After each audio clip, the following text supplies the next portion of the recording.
C'est difficile à ce stade de donner des chiffres. Ce qu'on voit, c'est que Saké se vide d'une population en partie résidente, mais aussi en partie de gens qui étaient déjà déplacés, qui s'étaient réfugiés à Saké dans des conditions qui sont vraiment déplorables. Donc ces gens ont fui les combats pour se rapprocher effectivement de Goma. Par étapes, au début, les gens se déplacent un petit peu en se disant on va attendre que ça se calme, en espérant pouvoir retourner. Mais malheureusement, ça fait plusieurs jours que ces combats autour et voire dans Saké continuent. Et ces gens se déplacent pour aller se réfugier dans les camps des sites déjà existants, mais qui sont surchargés, ou dans des sites comme des églises, des écoles, mais dans des conditions qui sont très très difficiles. Et où se trouvent ces sites? Les autorités font en sorte que les déplacés n'atteignent pas le centre-ville de Goma. Donc ils sont dans des sites d'accueil, ils sont plutôt en périphérie de Goma, au nord ou à l'ouest de Goma, vers Saké, qui est une ligne de front aujourd'hui. Donc ces camps restent très exposés. En général, ce sont des femmes et des enfants, mais parfois ce sont des enfants seuls, des enfants qui vivent ensemble, où la chef de ménage est une jeune fille de 12 ans ou de 14 ans et qui s'occupe de ses frères et sœurs. Et comment font-ils pour se nourrir?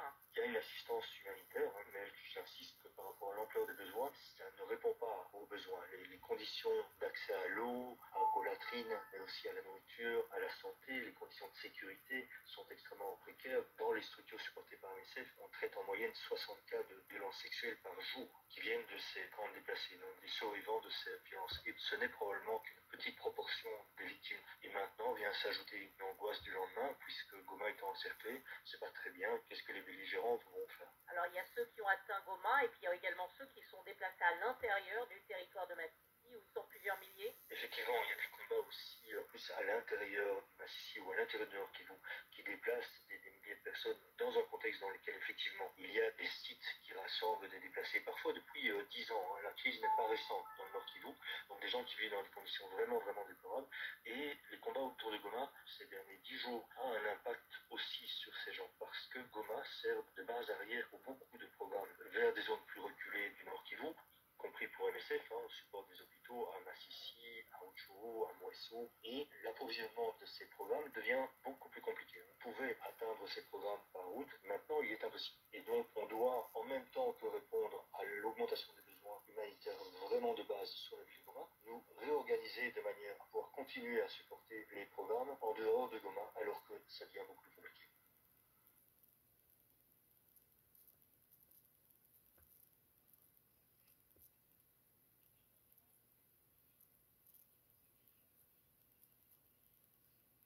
Zela kokata te émission na bino émission na biso bandeko tozali bongo kokoba na ba info oyo na memeli bino bandeko bolanda bozela tozana bino pona oyo nyonso eza koleka na mboka bomoni ba titre na biso bandeko nanga situation ezoleka na mboka na biso eza ya malamu te. Lelo tozali bongo le 15 février 2024. Ndeko na ngai congolais longwa na kolala la muka.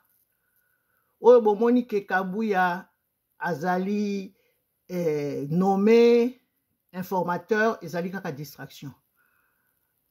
Kabuya azana niveau te oyo ya kozala informateur pona mboka lokola Congo. Eza vérité toza koyebisa bino eza te totambolaka to pe tosala politique na oyo babengaka fanatisme te. Bandeko na ngai mboka Congo eza mboka monene. Soki toyebi kovalorize yango, soki toyebi kopesa lokumu na lolengo tolingaka mboka na biso, ye moko Kabuya alingaki aboya. Bomoni oyo elekani lelo, soi-disant alekani liboso ya presse, pour apesa bango formation ya mosala oyo azali nommé. Bomoni désordre ezalaki, désorganisation. Akoki atako ya nula te pe ba journaliste balekisi kutu l'air na bango te. Balobi kutu tina mongo to continuer na ba question ezate. Po eza niveau te. Tozoloba te ke to moto tozolobela nde institution, tozolobela nde mboka, tozolobela nde bolamu ya biso nyonso. Peuple congolais yango naza kolakisa bino toza na information oyo Morning Stars aza kopesa biso. C'est très important tolanda. Toyoka bandeko na ngai tozala bato ya koyoka kofinga kaka te kofinga eza na ntina te soki yo okomprendre na yo te soki mpe oza fanatique soki mpe basala yo makanisi ndenge nini ndeko na nga zala kaka calme yoka ou alors leka na yo ke osala ba n'importe quoi parce que toza na ntango ya ba n'importe quoi te biso toza nde na passion toza nde bapatriote voilà merci mpona kolanda mpe kolaike et aussi yo ndeko mbala liboso okoti na émission na biso zela kokata te lelo nakoteli yango na lolenge wana parce que vraiment passe na motema komona bandeko na biso baza kolala na banzela mama akufi mwana na mokongo ndeko na ngai okoki kozala fanatique te okoki koloba te parce que azali ndeko na ngai okoki koloba te ke boye na boye ndeko na ngai so ezalaka likambo ya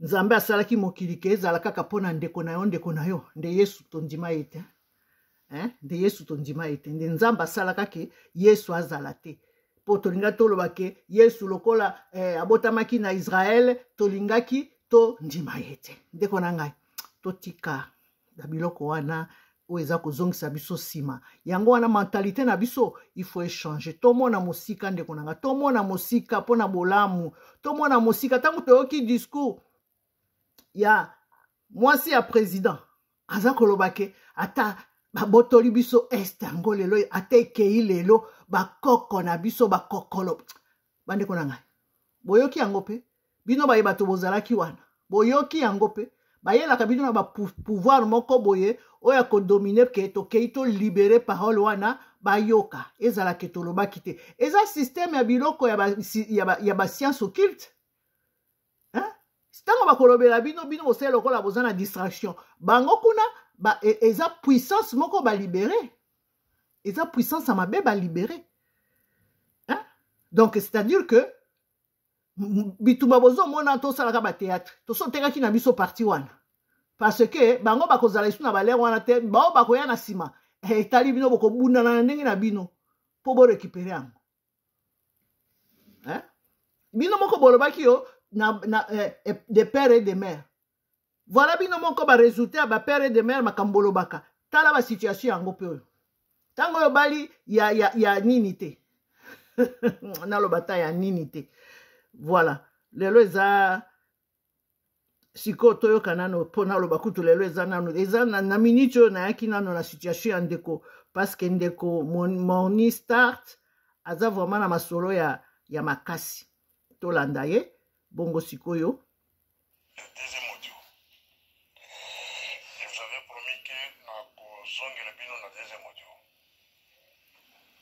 Au premier audio, na mekaki pour expliquer pourquoi Madame Nyakiro a été koloba devant les mamans que Bandima ata soki este kwei génération future va korekelamaka yango. Cela veut dire pour na bango mosala basali pendant les 5 ans passés ezalaki ya koteka mboka ezalaki ya kosede mabele. Maintenant aza na kati ya campagne aza na kati ya sensibilisation ya informer les gens en avance que mboka wana ya est eseki. Donc bino bato ya est bozali koyoka nde tokochante midi soir mpona makambo ya est wana, mais la plupart vous êtes miwe okoloba te, mais toza na quelques heures bazo kobunda mais bino banoteur ya mboka wana bino bovandi nye les étudiants bovandi nye avi na bino eza ndenge boloba te vous voulez cohabiter avec les nélotiques bapuissance ya bokoko na bino ezali te. Botala na Rwanda baza minoritaire mais badominant déjà babantu ya Rwanda bango basa au top jusqu'aujourd'hui et basi ba exterminer la majorité des Bantus du Rwanda. Na Uganda la même chose. Na Kenya la même chose. Na Tanzanie c'est bandit déjà. Na Congo c'est déjà. Et si vous remarquez au Congo la finance ya mboka mobimba ils en ont beaucoup patron. rendez-vous compte, hein? 10 ans oyo penza mpona kokata Congo accomplir makambo nyonso tozokende na dialogue na dialogue nde kokoma 1 plus 1 combien lisusu mwana mboka c'est celui-là le patron mutazokotala finance mboka mobimba soki na armée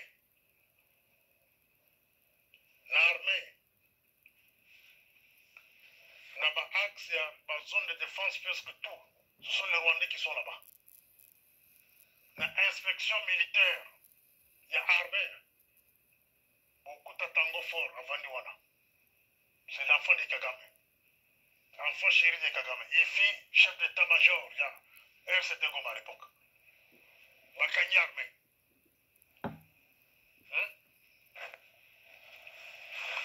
boke na présidence leo nyonso akendeke na Rwanda leo nyonso akendeke na Rwanda c'est un Congolais adjoint Wamesu un Rwandais mais azikoma bataba Congo alati boke na DGM celui qui est là-bas comme patron à DGM même sur l'état de cabinet les Rwandais tous nazoyebisa bino ke ye akendeke Rwanda leo nyonso omoni bango nde bafoto eza ebele bino mofu bakongole boza wapi oyo akende kosala nini na Rwanda alobi mboka na biso ye okende ye azalaka mpe na nationalité congolaise te avotaka te aza na identité sikoyo ya babelge akoloba mboka na biso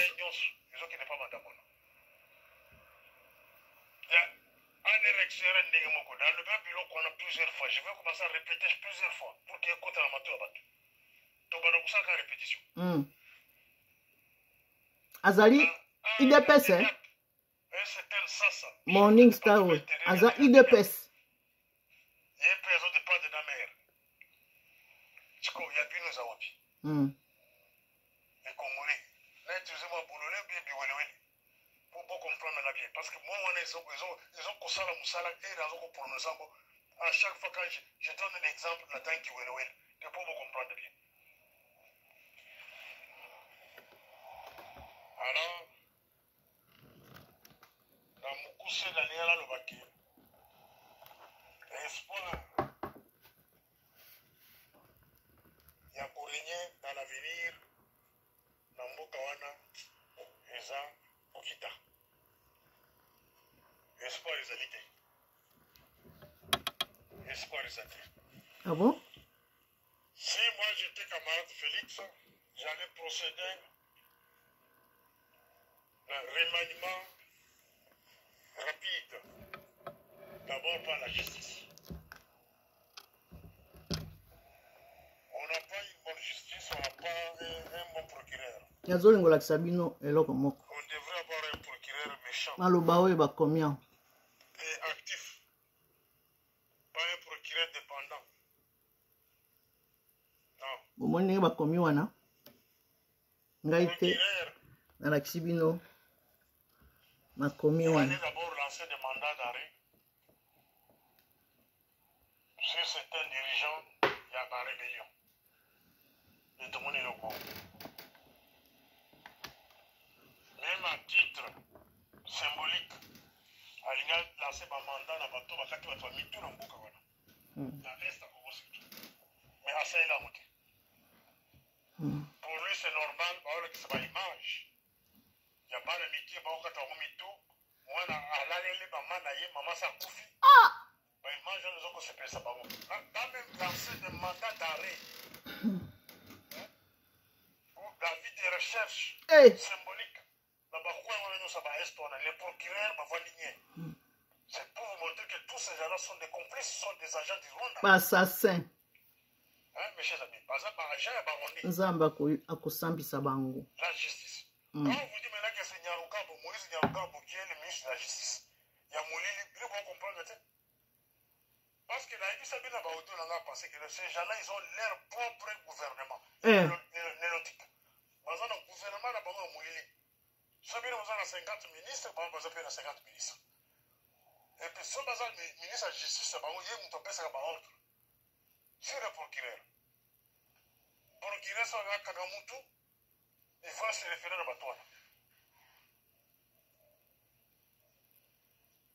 Au moins, les Batouana, ça marche à la ville de Kinshasa. Mouvement, il y a pour la Kisaki, Congo, mais ces Rwandais-là, ils ont instrumentalisé les Américains.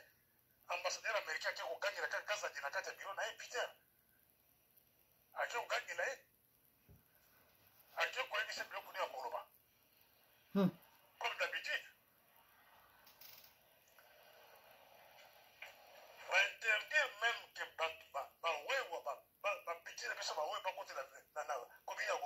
c'est votre pays, vous devez entrer là-bas par la force même. C'est pas une infraction. La loi n'interdit pas à un Congolais qui est dans la ville de Kinshasa et à Kokota Bazon Moussouste. Ce n'est pas une infraction. Dictature. Bakomi kobanga te.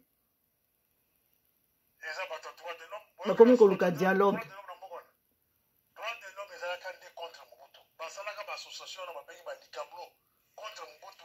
Na Kabila père, na Kabila fils. Kate nos hommes, Jean-Claude Kate, aux hommes. Basalaka dialogue soki aussi ko récupérer ba parti en mboka na bino de siko bondimi dialogue. Mabele za ya ko botolama. Bunagane kenda ba masisi kuna sake yewana ekomi ndambo ndambo. Lobi toko oka gome kwe. Siko balingi kozwa goma te parce que bandimi dialogue. Dialogue wana okoma nini? Mboke kabwana. Bakonzi bazala soki combien? Toko vivre kaka na ba situation ya boy. Peuple congolais bolobaki mwana mboka. Mwana mboka koye wana. Ndenge nini mwana étranger asalaki yango te? Bobele ye mwana mboka nde akokokise komi o nda sinyaka o nda sinyaka. Bongo tango bozalaki na opposition bokende koluka ba. Ba M23 pona nini? Pona nini? Nyonso ezali na réseaux sociaux. Eloko akobomba mezali te.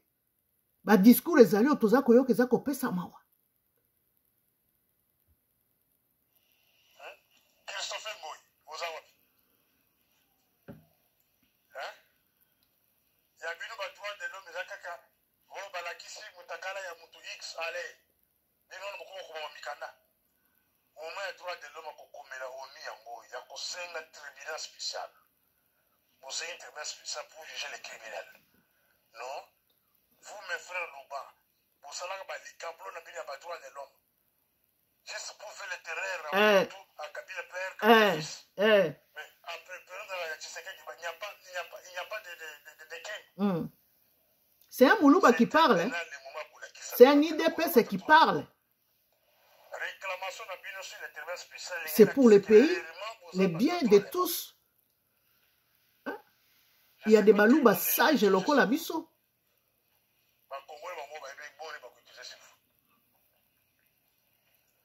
Camarades devraient encore procéder à un changement rapide. L'appareil à sécurité. L'appareil à sécurité, il y a beaucoup de choses à faire. Mais la pouvoir en pété. C'est un peu sensible. Occident et Koloba. Et pour diriger Bino.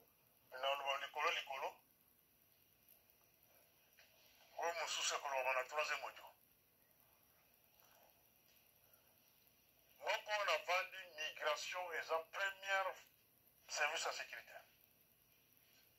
Ils sont très rigoureux. Et l'équipe même là, et l'équipe même service à la sécurité pour le bâti. Vous allez contrôler l'entrée à Bantou, la sortie à Bantou. Vous allez consacrer à une résidence ou bien visa. Mais quand vous, chez vous au Congo, vous occupez sa migration à un Rwandais. Vous expérez quoi? L'infiltration. La faiblesse. Donc, chez nous au Congo, on n'a pas la migration. Mais il est du matin, 2 heures du matin, il y a des gens qui entrent dans des frontières au profit du Rwanda. Pourquoi? Parce parce que vous avez placé quelqu'un qui est du Rwanda à la migration. Pas lui seul, il y en a beaucoup. L'objet n'a coupé sur la liste à partir de son. Mais basé à Koma Baluba. La plupart des Rwandais qui sont dans la migration, basé à Koma Baluba. C'est pas possible. Donc il y a un air. Camarades devaient procéder vite au changement. Surtout partout, basé à collaborer dans moi, c'est d'ailleurs. Il faut dire que nous avons le plus possible. Pourquoi? Il y a un camarade Félix, il est le patron de la sécurité nationale. C'est lui le patron. Même la RONA Kusura, la Koko Benga, AG, ANERA, Bengi, Yakabo, dans les autres qui travaillent là. Mais c'est dans la situation paysanne. AG, Akouya, la cabinet, Akouya, la secrétaire, Akouya, l'assistant, le directeur de cabinet, pour couper ça pour causer situation pays. Il n'a pas besoin pour passer par sa femme. Pour obtenir situation pays, il faut passer par la possibilité. Akanisi ke mwasi ndazo batela ete. Moi, c'est la sécurité. Même si à Sali à moi, 2 ou 3 mois, l'académie, mais il n'a pas l'expérience en cas de sécurité. Pour pas ce que synthèse de sécurité. Na ba belge oyo ba yebi ba vi na bango bazo seka biso hein. Bazo seka biso na désordre oyo. Tikala na place na oyo épouse. Sungai na litoi na makambo ya ma. Pourquoi azo sala makambo ya mbo? Pourquoi bazo kanga bana? Yondo linga ke sunga biso wana ti. Okomo kanga bato ti na étranger. Ozo bosa na ke il y a un temps pour tout. Il y a un danger pour vous, il ne faut pas y aller là-bas. To kufaka biso nyonso. Donc azo utiliser langage technique. Mais moi ça peut dire que non, va rebelle va poser au béton masasi. On va paniquer. On va faire paniquer chef de l'État. Mais là, quand sa femme maintenant a besoin d'informations dans le chef du département intérieur, il y a un air. À partager l'information sur la nani. Sur qui a joué, il y a à partager la nani. À même à Congo. On dit que sur la conscience, il y a des gens. Même les gens ont pris sa carte d'information, on a besoin de l'État. Il faut les désobéir. Ce n'est pas une infraction. Vous respectez en tant que vous savez beaucoup. Mais ne donnez pas les informations du pays. Voilà pourquoi nous avons conseillé de parler. Parce que vous êtes des incompétents. Congolais compétents. Kobanga banga. Un directeur, un AP, a coupé jamais qu'on a information clé à Boka qui repose à mon hey! On a complice à Yomoko. Na maman, et comme il na maman, le corps appelle maman comme on a rivalité, il est pas comme il peut jouer rôle. Il y a des opérations congolais kanda. Opposition comme Makasi pourquoi? Même dans les partis politiques, on a besoin de union sucrée, union sucrée. Elle est la femme d'un chef de l'État, un point très, c'est tout. Ah, sacré. Tika, na lo batandingi mama Maria Lobak. Ce n'est pas quelque chose qui doit être partagé avec les gens. Mais on a Olba, Bengi, AP extérieur. Amitié la bino, qui camaraderie na bino boyebana avant. Pour ça, on a 4 sécurités en Bogati. Eh. D'ailleurs, sont tous les secrétaires du Bana pays. On va payer un air extérieur et Koufa. La compétition de Kaba, exemple. Après la prestation de serment, il y a camarade de Félix, c'est un deuxième mandat. Les nonotiques, on passe à la carte, il y a cabinet parallèle. Barouberwa, Babizima, Barambe, Bachar Moukiz, déclencher ma voyage. Il y a une équipe au Bayaki na Mogonga la Vandi. Il y a une équipe qui est aux États-Unis. Il y a une équipe qui est à Kenya, qui est à Rwanda, qui est à Ouganda, qui est à Rwanda. Baza kovanda te.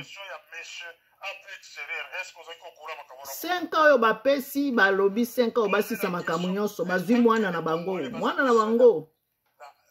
ya école maternelle na bango po basakana na ye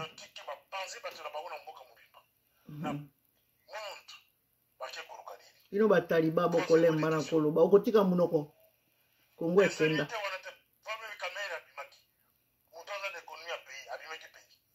Ah bon?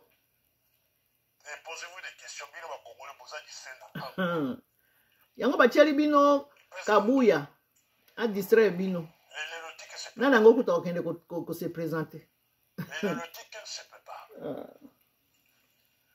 Il faut procéder d'un changement immédiat. Donc, il y a dans le Conseil national de sécurité. Votre conseil spécial Azako Yokanate. Professeur. Ah bon? Azalaka? Naoka kaete? Non, naoka kombote? Ça c'est vrai.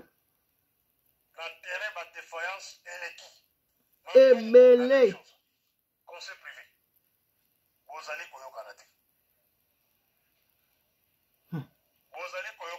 Kaka ba conseiller ami bibaye osala musala te parce que tozo mona bango te baza en action te. Kabila zwaki pouvoir na 29 ans. Invitation au Conseil national de sécurité pour dans tous les mituna. C'est grave. C'est ça un pays. Incroyable. La sécurité que mwana ya Tshisekedi wa Mulumba a balkanisé Congo. Moi, ça me conseille de tenir devant les mamans qui ont compromis qui comme Kokoya. Je les convoque pour des questions-réponses. C'est grave. Donc, quand il a été, mais tu as dit que non, dans ces choses, c'est que ça va mon Dieu. Il faut recyclage d'appareils à sécurité. Recyclage faisant. Bande boteni nga rigueur te zo kamusa na ite so bino bozo kanenge ni. Mboka na ngai.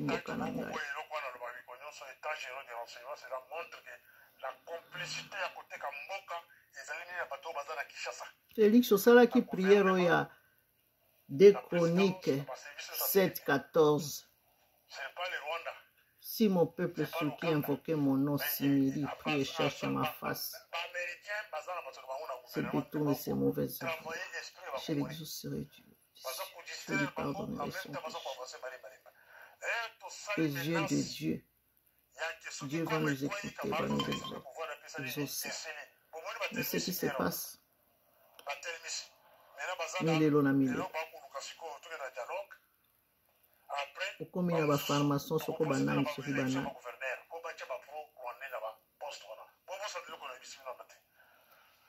Bongo soki manda esili.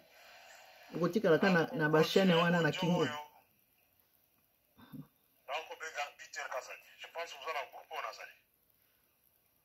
Peter Kazadi, poste aux alentours de ministre intérieur. Akoki nango te.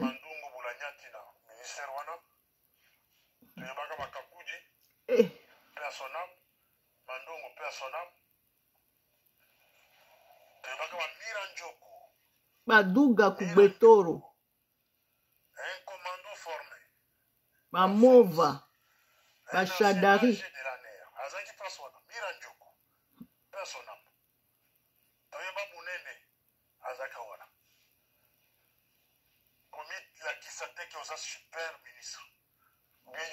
Ebele bazalaki wana papa.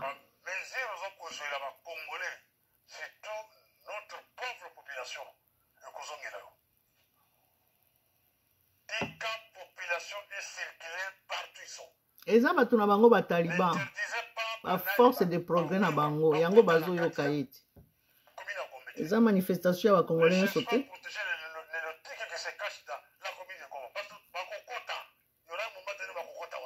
Soki ezala kaka révolution ya manifestation ya penza ya ba Congolais bango moko.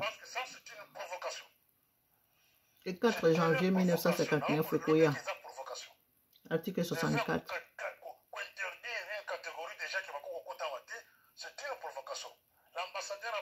L'ambassadrice américaine a droit de couper sur l'injonction. Il y a quoi que non catégorie telle la côté la Gombe pas côté telle non ça pays vous en tout cas provocation donc son temps il a raisonné et puis kotika bayebaka mosala yango te papa baza na expérience te kaka baportable mibale misato na maboko bakodikte bango ndenge bakendeki na Goma kuna bemba akolobelaka ye akoloba nasengi na camarade Félix en procédé na remaniement à commencer par le procureur général. Le procureur général, vous devez avoir un œil sur les services de sécurité. C'est ça un procureur. Kalaka service de sécurité. olukaka ba jeep na ba mbongo ba jeep mbongo jeep Ceux qui mbongo ont que mon consulteur la service de sécurité a une information clé à qui peut se passer beaucoup. Bon, convoquer Moutouana, il faut qu'on gagne. bakokende na lifelo Service de sécurité faible. gene ezozela bango Mboki Koufi. Voilà dans la troisième moto. Morning Star. Oui, cher camarade Vision. Vision Kalana, docteur Kalana. Vous allez très courtois dans ma propos. Pour la première fois. Dernièrement, avec l'audio qui venait de circuler partout, j'ai eu un message, j'ai eu ma réclamation. La plupart déjà, ils m'ont reproché que j'étais trop dire. La bimisa qui bat terme local à Bololé, à Biwelewele. Alors, je profite de cet audio de présenter mes excuses. Na ba onyo so ba sepela ki na ba terme mususu na utiliser ki na audio oyo tokoleka. Salaka audio wana na kanda. Quand je répondais mon frère Félix Fomba, que je salue aussi en passant, Nazariki na kanda. Alors, j'ai fait l'effort de ne pas faire un audio sous la colère. Remarquez, depuis au qualifié que je suis manipulateur. On a vendu presque 6 heures du temps. Maintenant, elle n'a pas fait l'audio, elle n'a pas répondre, il est presque 1 heure du matin. Voilà. Vous m'avez qualifié de manipulateur parce que réagir à ma propos, il y a première dame, Madame Nyakiro, la femme de mon frère, camarade Félix, président de la République. Ma propos naïe, il y a Kolobake, même si Bazui Est à Congo, 5e, 2e ou 3e, 5e génération, et qu'on récupère Kayama. Donc, Azali, qu'on sensibiliser les mamans. Yaki non, babosana. Este kokoya. Même si koyi, eza yete, eza biso tete ko récupérer yango. Génération et de génération bakoye bakoswa. Voilà les interprétations nangaï. Parce qu'en sécurité, on nous a appris quand une autorité parle, il faut savoir faire ce qu'on appelle interprétation. Je me pose la question si Madame Nyakero Azali va conseiller la cabinet. Voilà les premiers points qu'il faut se poser. Elle est conseillère principale du président de la République. En dehors d'être épouse, Azali conseillère principale de la présidence. Sur ce, Azapé na cabinet ou Yahimoko. Azana secrétariat. Et je me pose la question si réellement il a déjà intelligent autour d'elle. Comment vous pouvez laisser une femme d'un chef de l'État à qui ne peut tenir ma propos du genre, il y a qu'on prépare moral, il y a pas tout déjà basant déjà touché, la guerre, la plupart va perdre, va bien à Bango, la plupart va le monde en Mokawana, la plupart va la place à Kouvandaté. La plupart sont abandonnés par l'État lui-même. Mais vous laissez la femme des chefs à qui nous proposer, à qui nous colomba, n'a pas tout non, voilà, l'Est du Congo tombera. Mais je génération Oekoya, il y a Bakokolo na biso. Cela veut dire même 5e génération. Biso to kozala kapete. Bako récupérer yango, bako réclamer yango. Pour na ba propos na ya. En même temps bemba kolobake président azakola la te. Azana bino makanisi na nyonso ezali kuna na Goma et donc eza ba contradictoire moko. Ezokamwisa.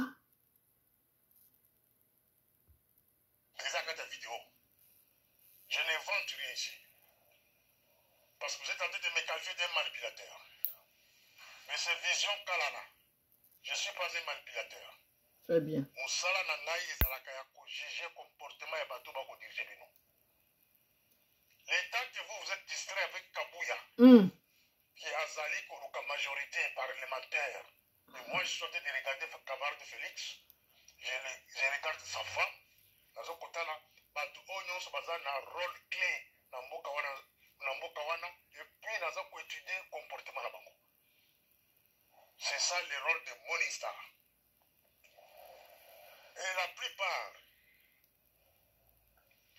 vont éviter pourquoi va nommer Kabouya comme informateur. Kabouya est nommé informateur. C'est une décision, il y a laboratoire X.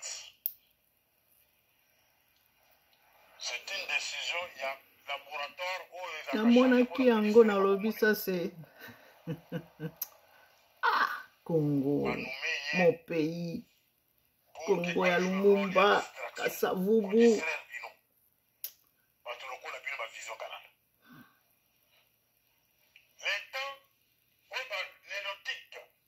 se préparer pour pas kabula mboka wana kwanza ma poste clé ne bino ba chebino Kabuya na limité pour que bino nyonso wono kwela bo s'occuper la Kabuya bo enregistrer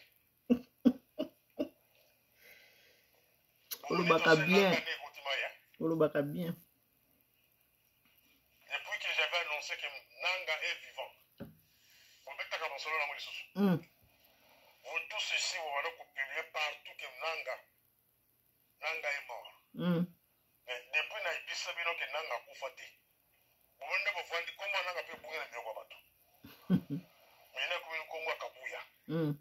C'est parmi les distractions. Ce qui est un mode opérateur à Baron de terre. Il faut que tout la capisso bateau, tout ça là dans Bango. J'ai eu le privilège à Kosala dans Batouana, Koyeba Bango. Et je m'occupais plus à Koyeba. Mode opérateur d'abord. C'est la manipulation et distraction. On vient de nommer Kabouya comme informateur. Tout le monde, tous les Congolais, mis sur banque, c'est pas Kabouya. Et il y a des gens même qui vendent, parce qu'on côté comme passer dans Bango pour qu'ils remontent à Kabouya. Tous les bateaux banques qui ont mis ça dans le pot pour qu'ils remontent à Kabouya.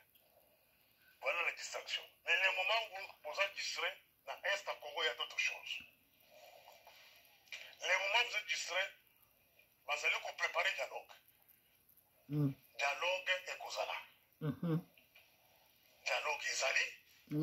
Pour votre information, la soi-disant rébellion, vous allez déjà réclamer vice-présidence de la République. Donc, dans la forme, il y a 1+4. Oh mon Dieu. Oh mon Dieu.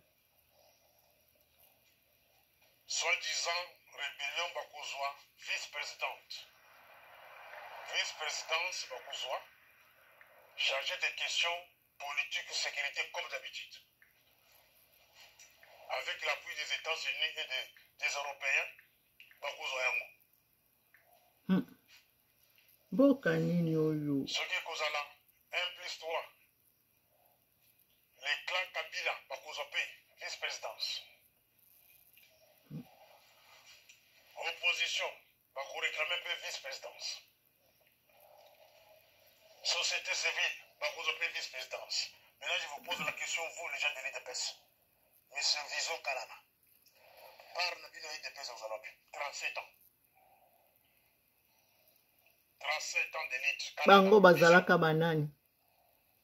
Mitema na bango ezaki ndenge nini. Bolingo ya Congo. Bateka Congo te. Bateka Congo te. Bateka Congo te. Donc la tête du pays, c'est tout. Parce que le Premier ministre ne sortira pas de la famille des chefs de l'État.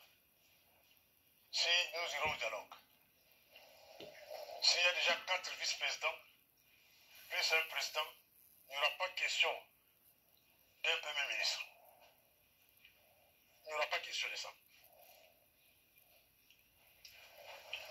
Vice-premier ministre wa kozala, mais Premier ministre wa kozala te. C'est comme il a battu des pèses, bozo bunda pour l'année. Je vous pose la question, bozo bunda pour l'année. Parce que par Nabino, il y a litre Nabino, et ils allaient comme on en a dit. Ils ont fait l'espoir de mon côté pour kozala dans quelque chose, même dans l'avenir. Ils allaient te. Mais pourquoi vous vous battez? Madame Nyakero a accueilli Kokutana Basi. A solena bango a confirmé bango que este est kokoya. Ce qui est quoi na bitumbate, boyo kanga bien. Plan bo ba kosala pour le moment, este kokoya na bitumbate. Ba mone que este bitumba et ko révolter ba to la Kinshasa pa ko bengana kamar de Félix. Parce qu'on l'a déjà promis. Ce qui est quoi yep azana place na Kinshasa te. Tout ce qu'on promet à Ouïd. Maintenant, la stratégie, c'est quoi? C'est demander au pro-rwandais ou les Rwandais de postuler dans l'élection et il y a un gouverneur. Pour tenir le bébé, ils vont faciliter les pro-rwandais ou les Rwandais, camoufler sous Banyamulenge ou soit les mouchis et poissons, à postuler dans ma poste à gouverneur. Il y a Nord Kivu, Sud Kivu, tous ces côtés-là. Et une fois ces gens-là élus ouvertement, c'est fini.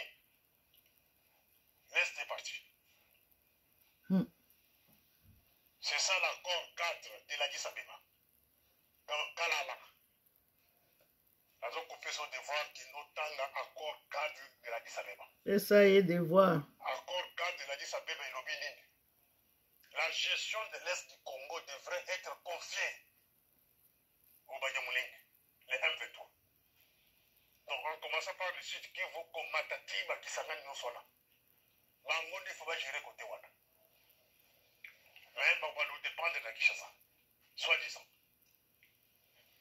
Ils en armée, ils en ANR, ils en DGM, ils en police, la douane.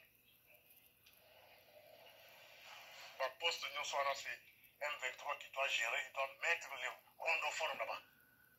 C'est ça la gouvernement Lumumba. Et comment Kabila avait contourné ça? Kabila avait Voici mon oncle. Mon oncle fit ministre d'État. Il y a intelligence. Après sa liste, il y a élément M23. 90% sont des Rwandais. Oya kocha Lumumba. Yenda kocha Lumumba na Kisangani. La police, soit la service de sécurité. Quand il avait 24 à 25 ans. Avant même, qu'est-ce que je dis? Avant même. Le représentant spécial du secrétaire général. Quand il travaillait à la poste. Voilà, appliquer accord cadre de l'Addis Abeba. Voilà comment Kabila avait fait un bon travail. Donc, on a beaucoup mis ça était bien, quand même, en air de cette époque-là. C'est la vérité. Nous avons démontré noir sur blanc devant l'ONU donc il doit appliquer accord de l'Addis Abeba. Sont des Rwandais. La preuve est là. Donc, ça va le numéro matricule, mécano de tout militaire rwandais, la 4M3. Il y a un qui a coroné Kofi, va bengana va sodawana, il y a M23, va zonga na Rwanda, va moussoua qui est Ouganda. C'est des noms qui sont calés à la vision. Ils sont tous en sabaton dans Bokawana, en 2019. Mais mon cher ami. Les lobes au Kolobakeno, attention que Est Kei et Kouei, les amis sont tous récupérés en moté. Les alliés génération Kouya, ceux qui 5e génération. Madame Nyakiro. Tous indépendants, hein? Tous indépendants. Ceux qui te comptent nombre, il y a Peuple congolais, toza indépendant, tozwa yango. Le 30 juin 1960. Mandat nyonso eleki. Aucune cérémonie. Aucune. Le 30 juin Kundami.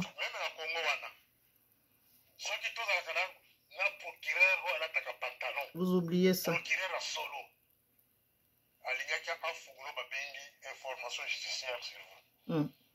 Vous avez l'immunité diplomatique.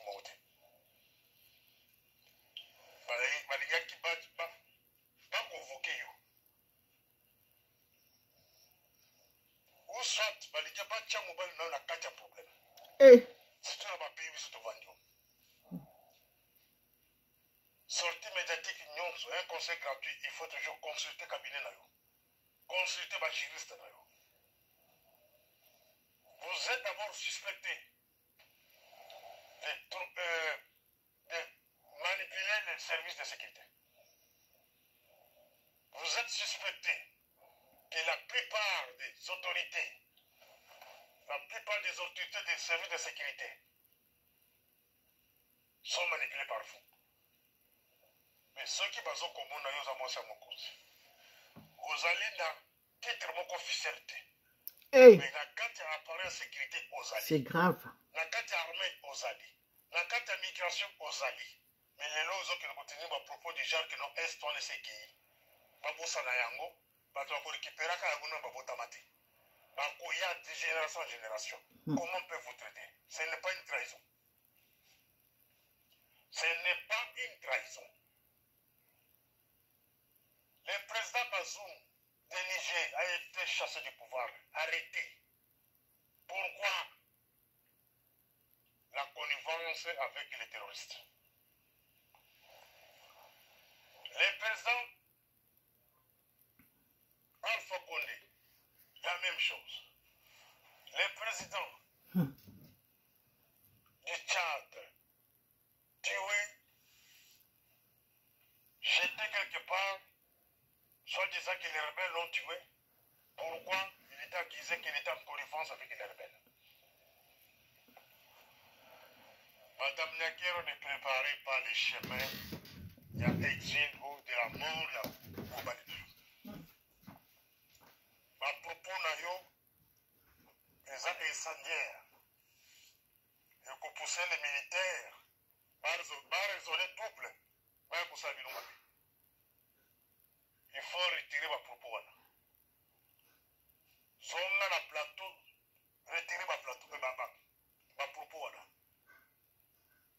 Sont des propos to sangisi na oyo camarade Félix Aloba que nous bobo sana kobunda bobo sana kokufa parce que IAC ne kokoma pays na biso so to se ba propos wana to sangisi na oyo to koloba ça montre la trahison dans la bonne de la tête. Je présente la situation du pays telle qu'il n'a pas comme on tel qu'il a comme on. Donc, il y a beaucoup de choses pour préparer des raisons même s'il y aura un coup d'État. Les militaires qui feraient un coup d'État vont justifier son coup d'État avec des propos pareils. La femme d'un chef de l'État était impliquée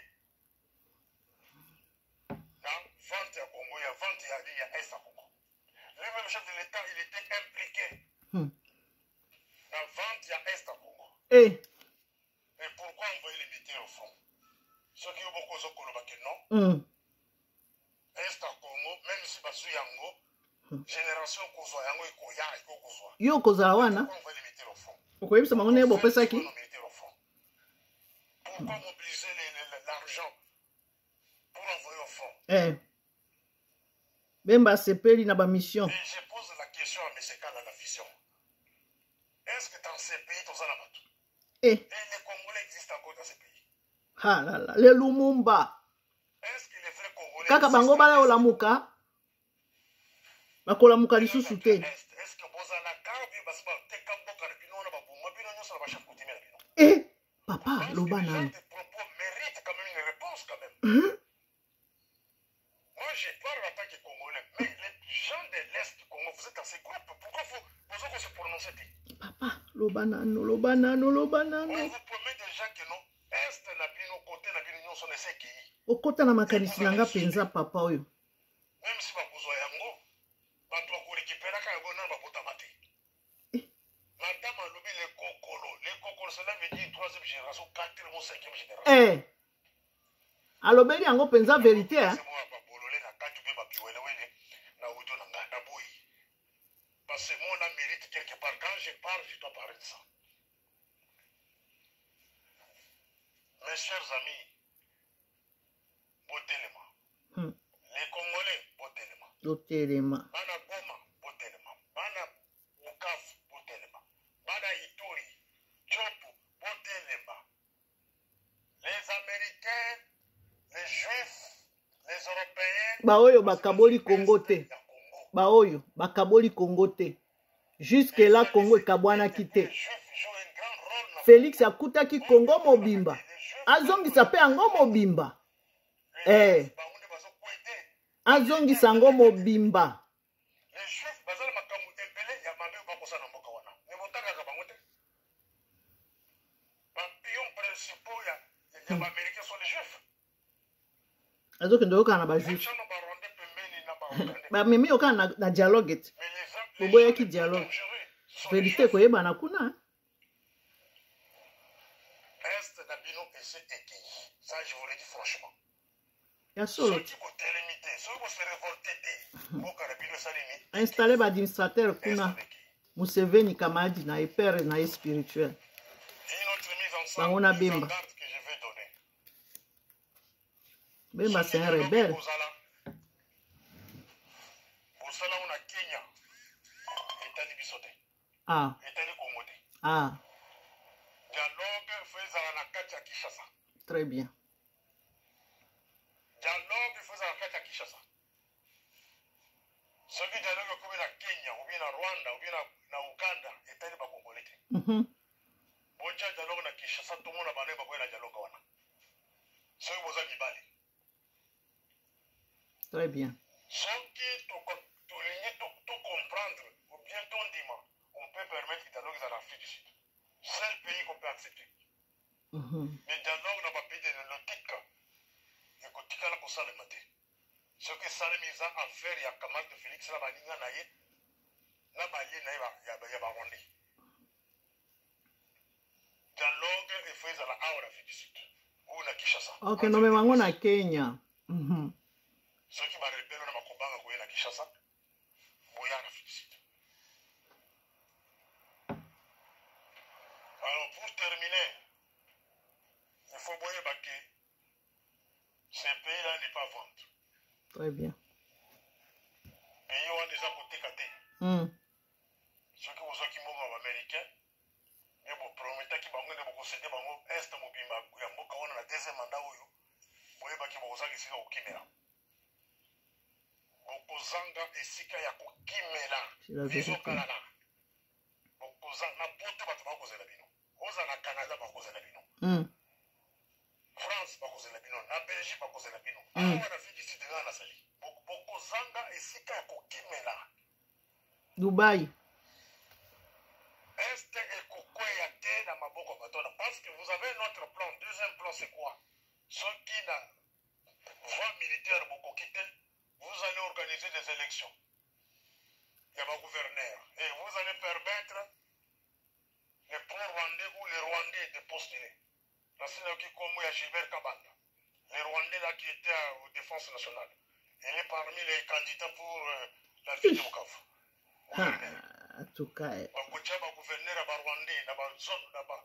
Ville Nyoswana, il y a Est. Voilà deuxième plan Mazanamo.